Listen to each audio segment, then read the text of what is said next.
Après 8 ans d'attente, est-ce que Mr. Wolf 2 vaut-il vraiment le coup d'œil?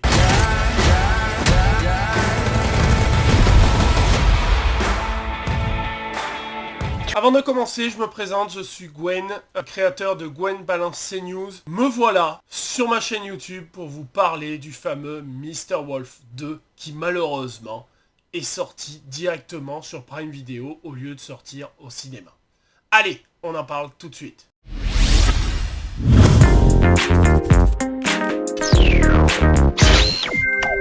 Donc voilà, j'ai vu Mr. Wolf 2. C'est un film que j'ai plutôt bien apprécié, complètement différent du 1. C'est ce que nous laissait présager la bande-annonce. Ça m'a pas trop étonné.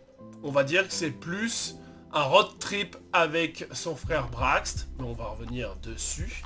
Alors que le premier était peut-être un peu plus sombre. Donc on apprend dans ce film que finalement Christian Wolf n'a jamais donné suite à son frère Braxt à la fin du 1. Ils ne se sont jamais revus. Le policier interprété par J.K. Simmons meurt en début de film. Donc la flic Barry Bess décide d'enquêter. Elle voit que son ancien patron a laissé un indice sur son bras, comme quoi il faut contacter le comptable. Donc elle joint Mr. Wolf. Voilà le début du film.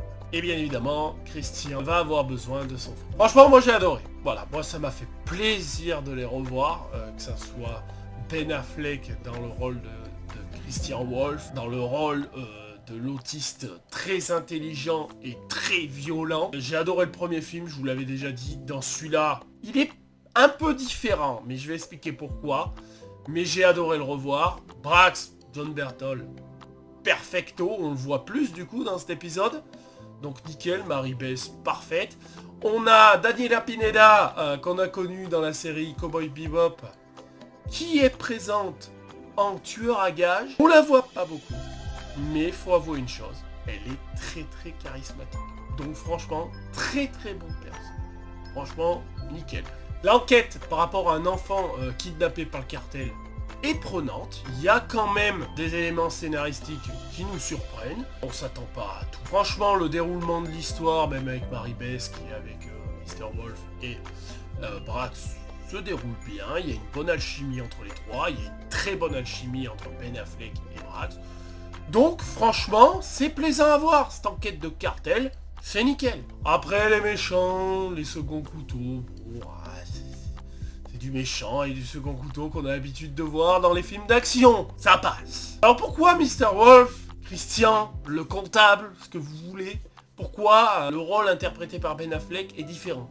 Parce qu'il essaye en fait de s'adapter à la vie normale. On le voit au début, où il fait des rencontres, tout ça, des speed dating. Donc il essaye de voir différentes choses, il craque l'algorithme du speed dating. Et là, il se retrouve avec son frère, parce que du coup, ils sont obligés d'enquêter tous les deux. Et son frère est complètement différent de Christian. Donc du coup, il est obligé de s'adapter. C'est pour ça qu'il y a des scènes un petit peu plus comiques. Comme la scène du bar. Moi, la scène du bar, j'adore. Voilà, c'est tout. J'aime bien cette ambiance, le voir danser en basket, tout ça. Ben Affleck, il apporte ce petit truc qui apporte beaucoup de choses au film. De toute façon, Ben Affleck a bien dit que c'était un personnage qu'il affectionnait énormément et qui continuerait si le public est au rendez-vous. Tant Ben Affleck est compliqué. Moi je vous le dis, c'est un réalisateur de talent, c'est un acteur de talent, mais il revient très rarement dans les suites, à part pour Batman, sinon il revient jamais pour des suites. Voilà. Donc là il a fait un effort, on va dire, pour Mr. Wolf 2. Il est quand même producteur, hein, avec son pote Matt Damon, hein, donc pas d'effort, bon. Ils sont dessus quand même. Et voilà, il aime le personnage et ça se sent. Et c'est vrai qu'il y a un ton différent parce qu'il évolue avec son frère. C'est un road trip, il essaye de se connaître. Parce que ça fait des années qu'ils ne se sont pas vus. Son frère Brax, donc du coup interprété par John Berthold, est complètement différent. Il essaye de se rapprocher de son frère autiste, mais comprendre. Il ne comprend pas son frère, c'est compliqué. Donc c'est pour ça que ça donne des scènes plutôt rigolotes sur certains moments. John Berthold est exceptionnel, hein, c'est du John Berthold, on l'aime, il n'y a pas à chier. Tout ce qui touche, c'est magnifique. Qu'est-ce qu'on peut reprocher au film? J'ai vu qu'il y avait beaucoup de reproches sur les scènes d'action, qu'il n'y en avait pas beaucoup. Je vous rappelle que dans le premier film, il n'y en avait pas tant que ça non plus. Hein, je vous rappelle qu'il y a la scène d'action dans la ferme, Il y a une mini-scène d'action quand il va sauver Anna Kendrick. Il y a la grosse scène d'action finale, mais c'est tout. Et là, je vais vous dire, dans le 2, c'est la même chose. Il y a la scène d'action, c'est pas trop spoiler, donc dans une usine, en début de film. Il y a la grosse scène d'action finale militaire, et on va dire une petite scène d'action à l'hôtel quand ils interrogent quelqu'un. Voilà. Donc c'est à peu près pareil au niveau de l'action.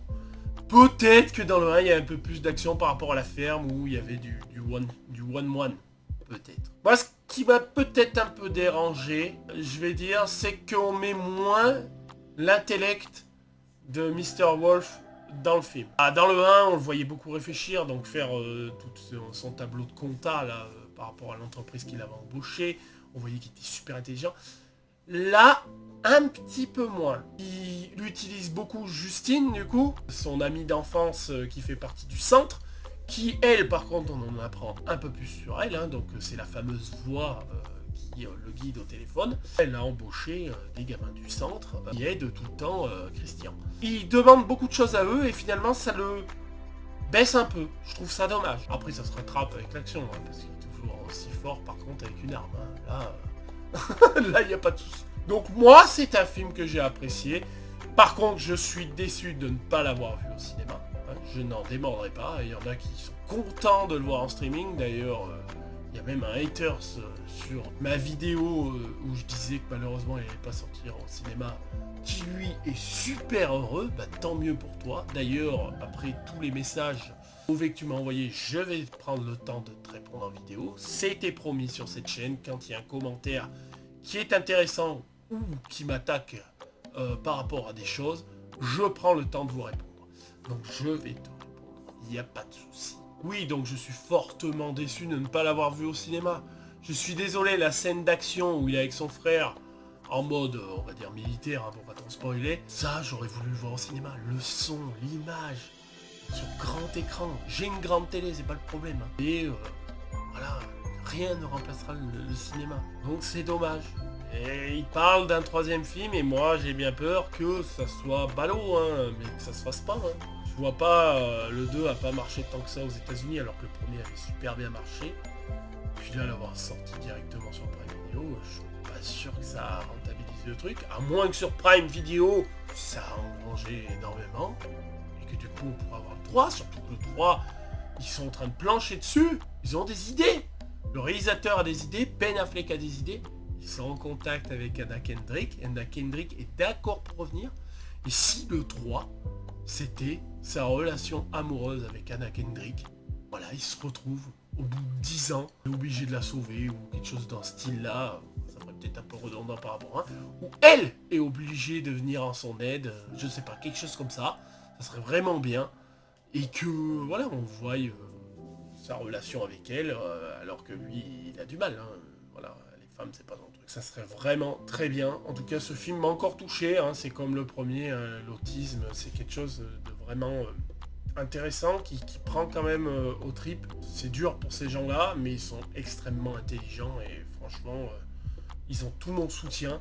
Et je trouve que ce film met encore en honneur cette maladie. Et donc, franchement, foncez voir ce film.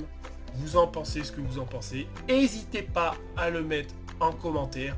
On se retrouve très vite pour une prochaine vidéo. Du coup, je vais répondre aux fameux haters. Et puis pour d'autres, donc n'hésitez pas à activer la cloche, à liker cette vidéo, à partager cette vidéo pour que plus de monde la voie. Et surtout, abonnez-vous, car ça va en balancer de la vidéo. À très vite. Ciao.